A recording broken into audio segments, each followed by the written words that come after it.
Welcome to the Your Life Rocks podcast, where we believe life balance is possible. Yes, even for you. This show is designed to help working moms focus on the things that matter most in life and helping you balance all that life has for you with practical tips from one working mom to another. My name is Jenny Stemmerman, and I am so glad that you're here to hang out with me today, because today we are starting into a new topic. We just finished a great series all about taking care of your home. And I highly encourage, if you did not catch any of those episodes, that you go back and you have a listen, because we're talking about things like the habits that we have that make the mess. We're talking about the intention and really deciding, like, what does having a nice house mean for you? Not for someone else, but for you. And also, like, decluttering, and how do you actually do that when you're trying to hold down a full-time job and do all of the other things. So I hope you go back and listen to some of those episodes that we just finished. But today, we are going to be talking about your career. Now, this career episode is a little bit different than some things that we've done in the past. So when we've talked about career in the past, we've talked about leadership or how to share your faith or things that will help you be better in your career. But today, we're really talking about how to make your career better for you. So it's a little bit of a reversal, and I'm so excited for you guys to get the information from our special guest. But before we go into all of that greatness, I want to share with you that this episode is sponsored by the Your Life Rocks app. It is finally out. It is on Apple in iTunes. It is on Android in Google Play Store. And I hope that you go and you download it. And if you love it, if you love this podcast, I hope that you would rate the app so more people can find it. Share it with your friends. It really is designed to help you, one, define what balance is for you, but then also to create it in your life. You'll find all of the podcasts in there, all of the planning tools, and if you upgrade to Life Balance membership, you'll have all of the courses to help you achieve more balance in your life. Now, our guest today is Kathryn Sollmann, and she's a career coach, a speaker, and the author of a new book that just came out called Ambition Redefined: Why the Corner Office Doesn't Work for Every Woman and What to Do Instead. Now, a little bit more about Kathryn. She's a recognized leader in helping women navigate the many stages of work and life.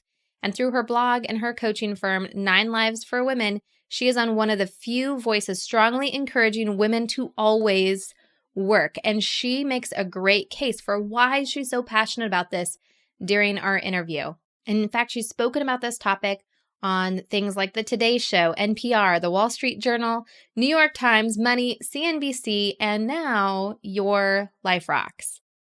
Now, personally for me, when I was first contacted about her and learned about what she's doing and learned about her book, I knew I needed to have her here on the show, because in our community, we've talked a lot about, those of you that are out on maternity leave and how to negotiate coming back into work and having a little bit more flex time, or maybe taking a step back in your career or taking a step forward in your career, but in a different way. Now, I want to be clear. When we are talking about a more flexible way of working, we are not talking about putting your career on the back burner. Not at all. But it's really just how you can think outside the box to excel in your career while still excelling at home. And not to say you can't work traditionally and do that, because I totally believe that with God, everything is possible. But if there are options out there to make it easier for you, to make it better for you, to make it less stressful for you, why wouldn't you do it? So I know you're going to love my interview with Kathryn, so let's get right into it.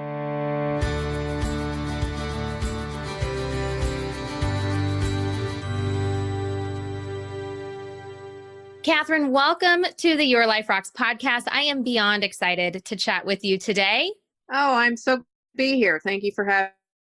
This is going to be a great conversation. Now, before we get into all of the great wisdom that you have brought to share with us about how we can really focus in on our careers, tell us first a little bit more about who you are. Well, I am a career coach. I have been working with women, current and professional women, for the past 15 years, helping them navigate various stages of work and life. And I am an author of a book called Ambition Redefined, which just came out last week. And congratulations. That's exciting. And I also am a speaker, and I get around and share my wisdom of women in work with various groups and try to spread the gospel. Women should always work in a flexible way. I love this. And I love your message too of working in a flexible way. And I think a big part of that is really knowing what balance means for you and what you really want from life. So my question for you right off the bat, of course, we're always talking about balance on this show. What does life balance look like for you? And how do you define that for yourself? I find life balance as the ability to nurture and cultivate all generations of my family alongside with ensuring my long-term financial security. And obviously, families always come first, but you really need to be thinking about financial security as a form of caregiving.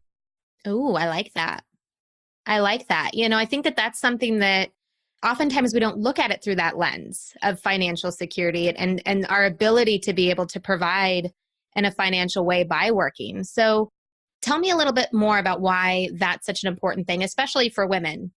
Well, there's still a lot of debate in certain circles about whether women should work or stay home, or if you can have it all, or if you can have it all but at the same time, all these kinds of things. But Yes.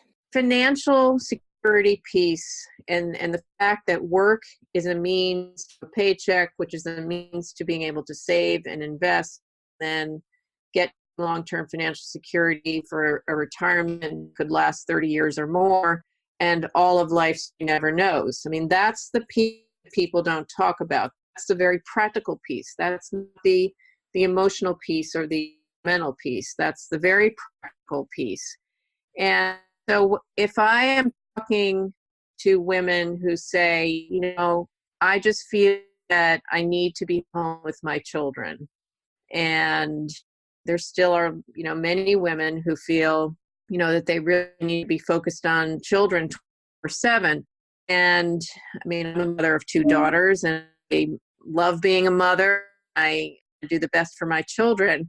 But if you are not committing to the security of your family, God forbid you run out of money late in life, it's those very same children that you feel that you need to be with 24/7 to burden if you're in that situation. That's a very interesting perspective of so many times that we feel guilty for working because we're not there to take care of our kids, where in fact, it is in fact that we are taking care of our kids. It just might not necessarily be in the here and now, but really, really looking at it from a long lens, which I think is an interesting perspective. And I don't know if I've ever really heard anyone come at that whole working mom situation, the working mom scenario with that kind of a lens. So that's very, very interesting that you brought that up. Yeah, I mean, and the other thing too is that if you look at it from another similar angle, our parents are living longer than they ever thought they would. And as a result of that, even parents who were at one time affluent could run out of money, because once they reach the point where they need round the clock care or 12 hours of care a day, it's very expensive, could be an average of, $25 around the country. Once you start adding that up, and if they don't have cancer or some debilitating illness, if they're just having trouble walking, let's say, that situation could go on for many years. And if you're married, it could involve not just your own parents, but it could involve your in-laws. And so that's another reason for women to be in the workforce. Because I talk about caregiving in the context of not only children, but our second caregiving job is for aging parents, up to 4 aging parents if we're married. And so we're all facing that up to 4 aging parents could have, great longevity, but limited mobility or things that don't kill them. but where they, need lots of help, and it's going to be a huge financial drain. And so while we're trying to shore up our own retirements, we may in fact also be faced with up to 4 more people financial help. Yeah, absolutely. Absolutely. And it is kind of astounding to me how many people underestimate how much money you need to have for retirement. And I know just even for myself, me and my husband, looking at our parents, my parents are still in the workforce. His parents have retired, but I think that they underestimate it as well. And so we often look at that, and how we're going to be able to help support them as they continue to age and more needs start to come up for them. So I think that this whole perspective is so very interesting. And I know that there is kind of this tug of war, even for moms like me. I love to work. I've never been a mom that's been a stay-at-home mom. I've just felt like it's always my calling to be serving in the workforce in some way, to use my gifts in that way. That's where I have a natural pull to be and to spend my time. But it is hard sometimes to try to balance that and kids and all of the other things that come into play. And I know that you are like the queen of flexible work. And I think that so many times we can forget that there are other options out there, right? When we think about working, sometimes we just think about like that 9 to 5, commuting into the office, sometimes even working 60 hours a week or 70 hours a week as we start to climb up that corporate ladder. But you really kind of look at it through a different lens. So talk to me a little bit about what flexible work is and what might be available out there that people just are not aware of. Yeah, this is a very important point and a big reason why I wrote my book. The problem is that flexibility is not necessarily hugely visible at every company. So if you're currently working and there isn't a chapter in your employee handbook that talks about the company's flexibility policies, it can seem like flexibility doesn't exist at your company. Similarly, if you're out of the workforce, you've been out of the workforce for a while and you're thinking about back in, you may not be aware of all the options, and may be afraid of getting back into the corporate grind that you chose to leave behind. So there are actually 6 different kinds of flexibility if you want to get a paycheck from an employer. People don't realize that a full-time job can be flexible. It could be flexible in terms of the way your hours are structured, or it could be flexible in your workplace. You could work from home part of the time and work in the office part of the time. Then there is a part-time job. And women think that part-time job means being a job at a local retail store, Mm-hmm. in a doctor's office. They don't realize that there are so many professional part-time jobs now. With many of these jobs, you can also get full employee benefits if you work at least 30 hours for a company that has 80 employees or more. So often women say, I'd like to work fewer hours, but I don't want to give up my benefits. And so if you're just giving up 10 hours, you might be able to make that work. The other form of flexible work is telecommuting, or working outside of your employer's office, more free at home. But also now there are so many shared workspaces that are cropping up everywhere, and you may choose to work in a shared workspace close to home and eliminate a big commute. There are job shares. Job shares they're usually not as common as other forms of flexibility because they're a little complicated to set up, but it's definitely a viable form of flexibility. There's a wonderful company called WorkMuse that nothing but help set up job shares. That's a great option. There is the option of a compressed work week. If you usually work 40 hours, that could work very well. You could say, and working 5 8-hour days, I'll work for 10 hours and then have a day off.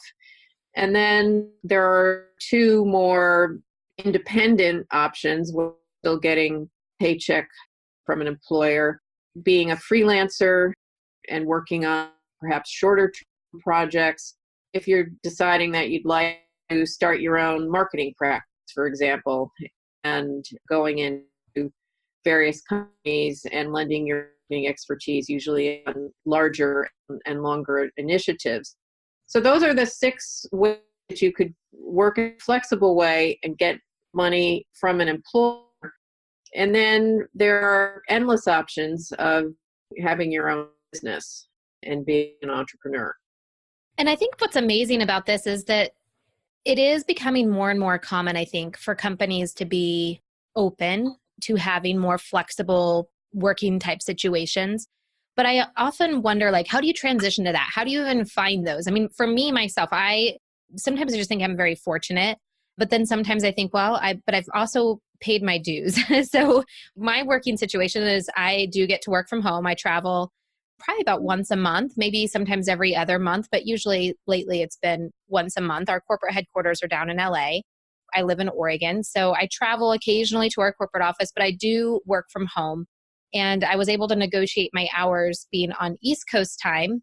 My boss actually works from home in Georgia. So I was able to coordinate my schedule to be along the lines of her schedule. So I actually start work at 6 a.m., but then I'm done by 3 p.m. when my kids are out of school. So yeah, absolutely. And oftentimes I wonder, like, gosh, how did I get so lucky?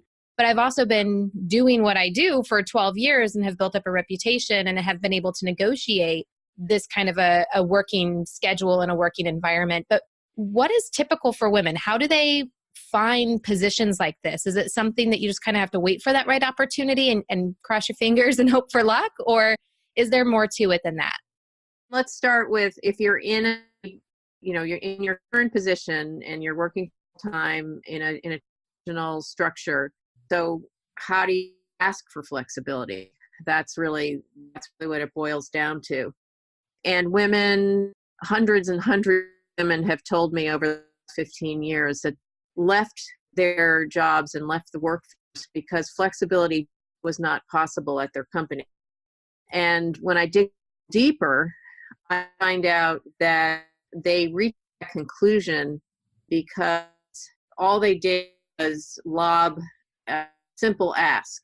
So they might be in a meeting with their boss, and at the end of the meeting, they might say, hey, I've been thinking, would you if I work home a couple of days a week? And that's sort of the sum total of the ask.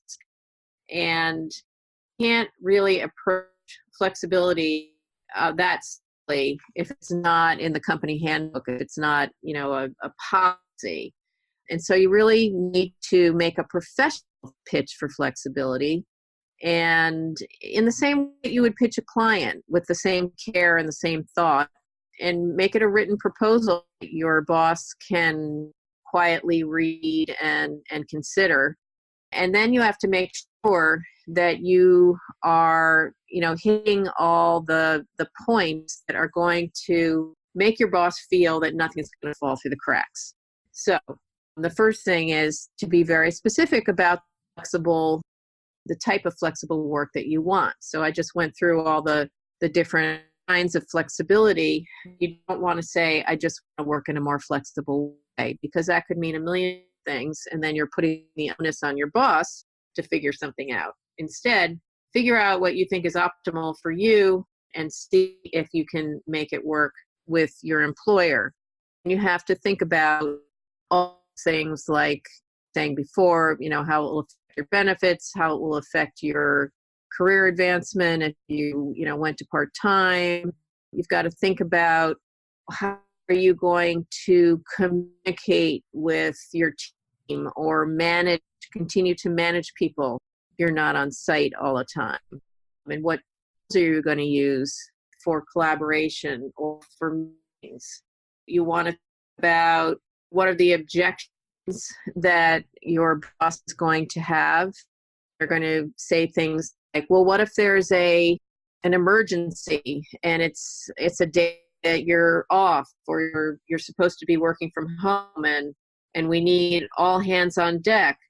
you want to make sure that you are showing that you're going to be flexible about flexibility, and that you're going to be able to, in at times when there are situations, and you have to monitor that over time and make sure that an employer's not taking advantage of you. But and there's the where the work will get done. Is it going to be, are you pitching 100% telecommuting, or are you pitching a couple of days at home? What's the home office setup that you have?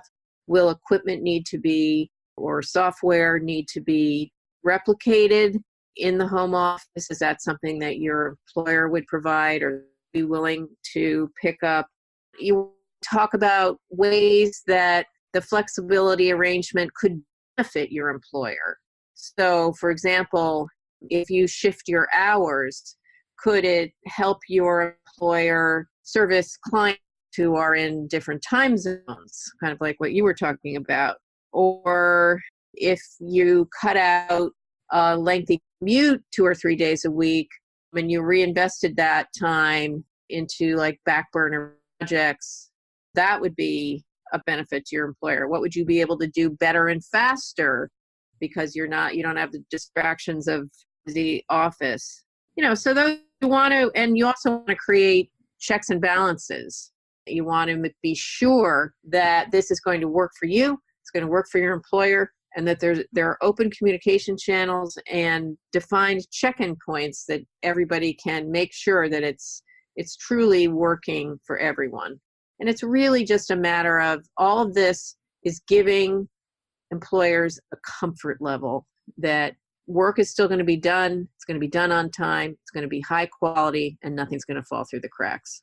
I love it. So it's almost like you're putting together a proposal, like you're really selling the idea. So you really have to think through the benefits of what it's going to be for both your boss and for the company, but then also being very proactive to kind of think through all of the different issues that might rise up and how you're going to handle that. So you're really helping them to rest assured. And I love too that you talked about knowing what you want for flexibility. And, I think it's interesting because sometimes, we always say the grass is greener on the other side, and it sounds great working from home, and not having to commute in. But it also, I think, is something for people to consider, that there's always going to be the downside. There's always going to be those thorns that come with every rose. And while it's amazing to be able to work from home, are you one that can really just sit there and be on Zoom all day, every day in meetings, and be proactive about your communication and what it's really like to be isolated at home versus being in the office where you have friends and coworkers around you? It's definitely a very different piece, when you're having that kind of flexibility. Yeah, that is so true. There's a chapter in that section in my book that is called "Decide if a home office would be your heaven or hell." And it's, as you say, it's not always all it's cracked up to be for everyone. Yeah, absolutely. I mean, I have a friend, she's like, it must be so great to be able to work from home where, you could throw a load of laundry in. I'm like, dude, I can barely make it to the restroom, let alone throw a load of laundry in. I might be home, but I'm not like home. I'm working, and sometimes when you're telecommuting and it's just as easy as jumping on another link into a meeting versus, you have that time to walk down the hall to the next meeting room or the next office for the next meeting. You lose some of that time and you forget, like, oh my gosh, I haven't eaten today because I've just been in back-to-back meetings and I've been sitting in the same chair for 8 hours straight. So, it is a very different way of working. Right. Now, for people who are kind of thinking, one of these options might be for me, and maybe they've proposed this to their boss and maybe it's not an option and they might be looking at moving elsewhere, what other kind of companies should they be looking at? What tends to be more open to this type of working environment, working arrangement? Well, if you do the professional pitch for flexibility like I described, you're going to get the flexibility that you want 80% of the time. Oh, that's amazing. But there's still that 20%. And so you may be one of the people that, runs up against a brick wall. And at that point, you have to resist the idea that you have to leave the workforce and think more that you may have to leave your employer and find a more flexible employer. And the best strategy right off the bat when you're in that situation. And also for women who are at home and have been home for a while, want to re-enter and are afraid of getting back into the corporate grind. In both of those flexible job search situations, the best strategy is to head toward smaller companies. And what I mean by that is not like, little mom and pop shops or startups that only have 5 people in the garage. I mean, those would probably be very flexible, but I'm just talking about companies that are down a tier or two from the big multinational giants, household names, because it's very difficult to institutionalize flexibility across a huge global workforce. And companies that are smaller can be more nimble, their management teams can be more visible, their management teams can kind of set the example for flexibility at the top. And so you really want to, do research and networking, within your commutable distance for companies that, may not have ever been on your radar before, but in fact could have, great clients and great people who used to be at the big corporations and, they wanted to get out of sort of big corporate rat race. The other thing I should say, though, is that there are big companies that are doing a very good job of creating more flexible cultures. Two that come to mind right off the bat would be PricewaterhouseCoopers, Ernst & Young. And if you look at the Working Mother 100 Best Companies to Work For, you're going to see a lot of company names on there. They're probably not 100% committed to flexible work culture, but flexibility does exist in some ways at those companies. They're trying to figure it out. Another surprising thing is the major law firms that forced women out in droves as the partner track was so intense. These very companies are now, doing it about fit and figuring out how to offer women paths and create more flexibility. Working Mother also has a list of the, best law firms. So, looking at the law companies that are more innovative, looking at national lists, looking at lists in your state or your region, generally speaking, you're going to have more luck with smaller companies. So flexibility goes up as company size goes. I think that that's a really good advice and really good word of thumb. And we will link to all of those resources that you were mentioning in our show notes page. So the Working Mother 100 Best Workplaces. And I think too, even just doing some Google searches too, to figure out what maybe, regional companies or state companies. I know that there's always those best companies to work for lists out there. So I think that that's important. Now, one of the things that you said though was networking. And I feel like that is such an important piece to finding that flexible position, because obviously it's very generous of a company and it's very attractive to have that kind of a position. So I can imagine that it's going to be more competitive for some more of those flexible positions that are out there. And so networking, I can see being a huge advantage to women that are trying to find these positions and get the positions. So talk to us a little bit about networking and why that's so important.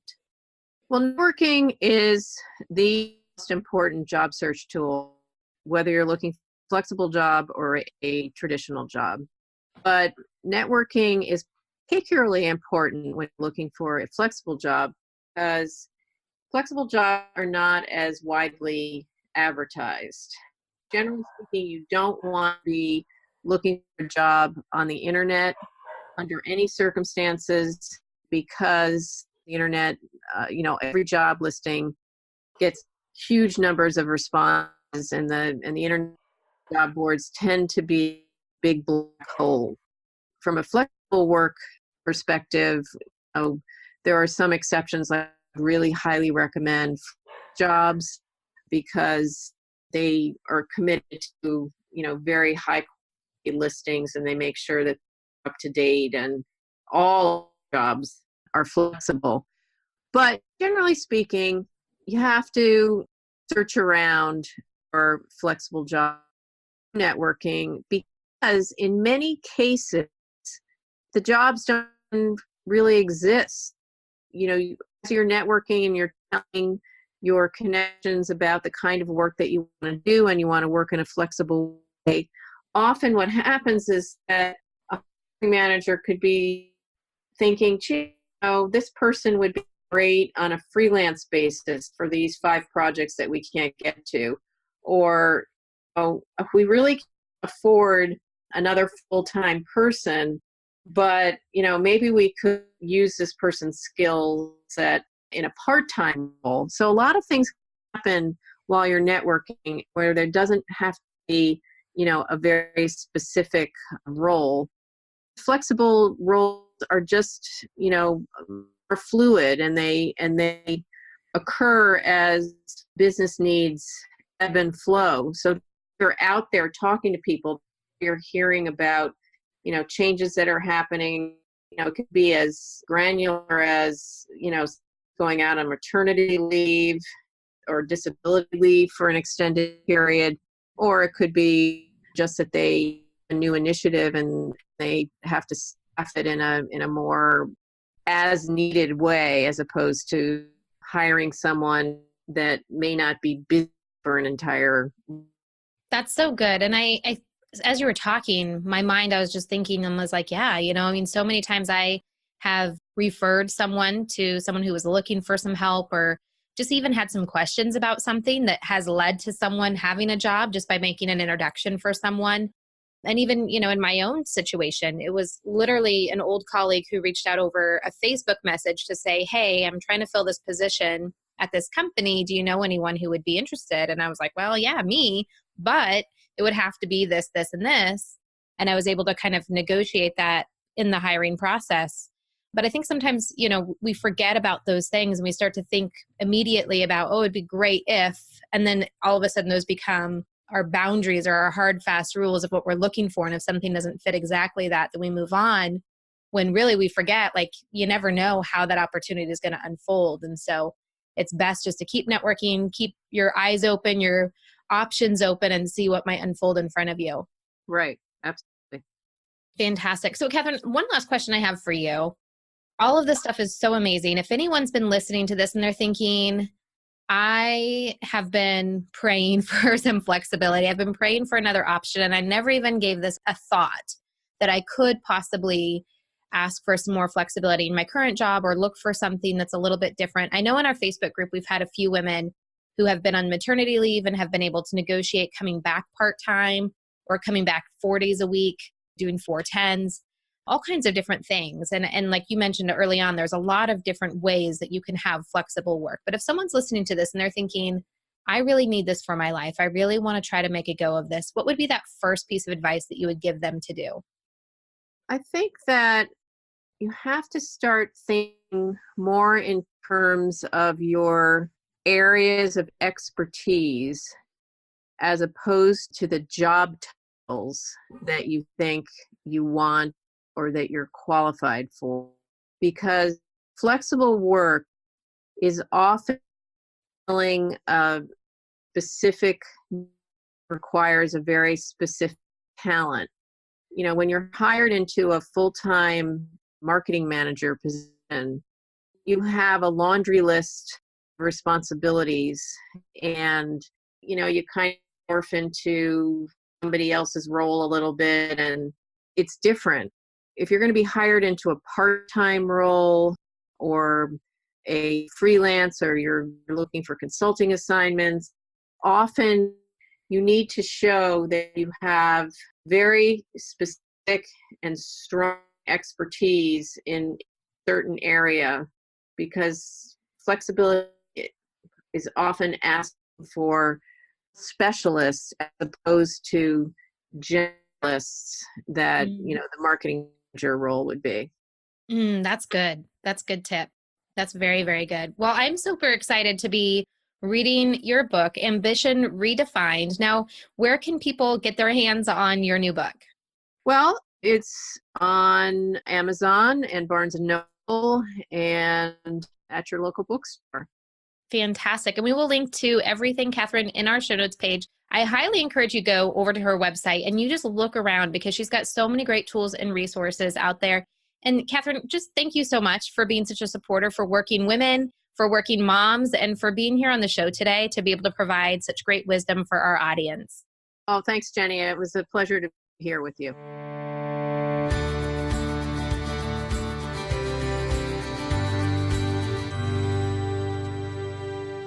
There you go. Now, I know we had a little bit of internet issues at a couple points during that interview, but hopefully you were able to take away all of that great stuff. And I highly encourage that you go and you get Kathryn's book, Ambition Redefined. And we'll make sure we link to that in our show notes. If you go to yourliferocks.com, you'll find all of the information linking to Kathryn and the tips that she shared right there.